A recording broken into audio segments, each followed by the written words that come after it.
ఎవడ్డి చెప్పాడు భయ్ ఆ బెలినో బిల్ట్ క్వాలిటీ పూరని. రీసెంట్గా ఫ్యామిలీతో వైజాగ్ వెళ్ళేటప్పుడు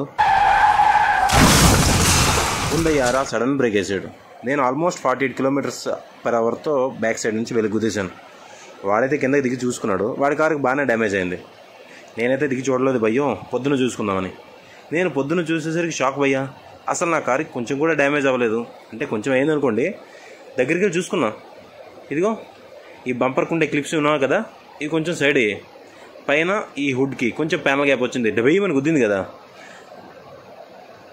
ఈ లైట్కి బంపర్కి మధ్యన ప్యానల్ గ్యాప్ వచ్చింది. ఇదిగో కింద ఉంది కదా, ఇది అడిషనల్ గార్నిష్, అది మాత్రం ఊడింది భయ్యో. ఇదిగో ఈ పైకి ఈ లెఫ్ట్కి వెళ్తే ఇక్కడ కొంచెం ప్యానల్ గ్యాప్ వచ్చింది. అలాగే ఈ బంపర్కి లైట్కి మధ్యన బంపర్ కొంచెం గ్యాప్ పెరిగింది.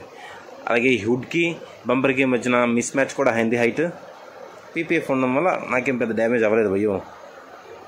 ఈ ఫెండర్ మాత్రం కొంచెం బెండ్ అయింది లెఫ్ట్ సైడ్, దీన్ని మాత్రం బాగా చేయించుకోవాలి. సో ఆల్మోస్ట్ 2000కి నాకు మొత్తం క్లియర్ అయిపోయింది. లోపల చిన్న ఫ్రేమ్ ఒకటి ఇరింది. ఎనీవే నేను గుద్దింది హుండై ఆర్ఆన్ కాబట్టి ప్రాబ్లం అవ్వలేదు. అదే ఏ టాటా పంచునో మహీంద్రా ఎక్స్యూవీనో గుద్దుంటే డ్యామేజ్ వేరే లెవెల్లో ఉండదు.